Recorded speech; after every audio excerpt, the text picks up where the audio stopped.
When people think of cozy games, common candidates are life and farming sims like Animal Crossing and Stardew Valley. Chill, relaxing experiences that transport us out of this world and away from headlines full of existential dread. But in terms of those examples, I personally beg to differ. Maybe I'm weird.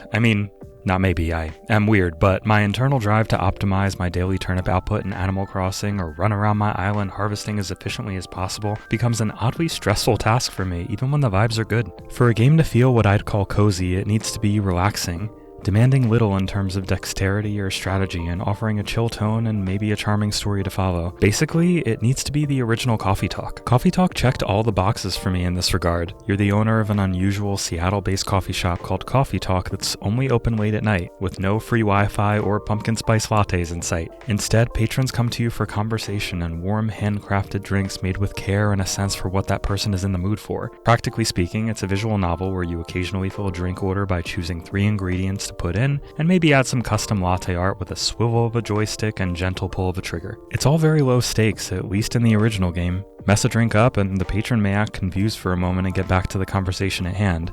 But just the act of drink making, while not crucial to the gameplay or plot, adds a deft touch of immersion by giving you a hands-on role in this world, something I feel other visual novels often lack. So far, I've been talking about the gameplay mechanics for the original Coffee Talk, and this is a review for its successor, but for the most part, I may as well be talking about both. As anybody looking forward to Coffee Talk Episode 2, Hibiscus and Butterfly may tell you, many aren't going into the sequel expecting a vast overhaul of its core gameplay, as gameplay isn't the game's strong suit or its focus. Rather, it's about the unique personalities and stories of its patrons and their relationships with one another and the world around them. Fair warning before I get too far. As you might guess by the developer's choice to call this Coffee Talk Episode 2 and not Coffee Talk the totally unrelated sequel, you really need to play the first game to get much of anything out of this one. Characters from the original return in spades with the occasional nod to past events, but nothing so comprehensive as a full recap to get new players up to speed. In fact, having played the original Coffee Talk 2 years ago, I just replayed it in preparation for this review, and it remains one of the most charming 4-hour experiences indie games can offer. But needless to say, while I'm keeping this review free of spoilers for Episode 2, some from the original game are unavoidable here, so you have been warned. The world of both Coffee Talk games isn't quite like our own.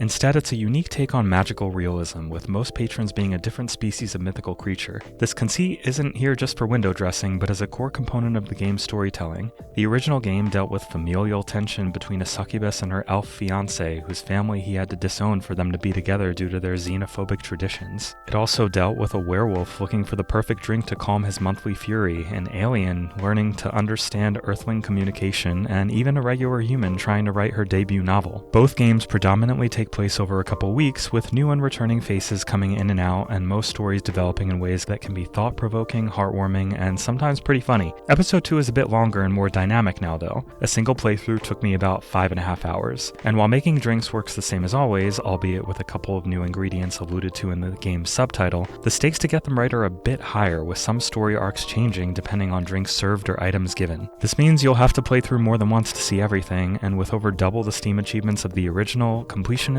will certainly have more to do. The item drawer is the biggest new gameplay feature in Coffee Talk Episode 2, and frankly, it's one they could have left behind. Some patrons will leave items in the shop or give them to you to hand to other patrons, usually relying on your memory of who should get what, but the way it's implemented is way too contrived. At the time you make a drink for a patron, you must place any item you want to give them on a tray with the drink before you hand it to them. Forget this, and the opportunity is gone, with the ability to look in the drawer to see what's there but not hand anything to anybody outside of a drink order, as if all the items become magically superglued down if they're not handed over with a hot latte. It's easy to see that it's implemented this way to give developers more control over how the conversations flow, but it feels like a silly feature that nobody asked for. The other feature worth mentioning is additional tools to etch or invert your latte art.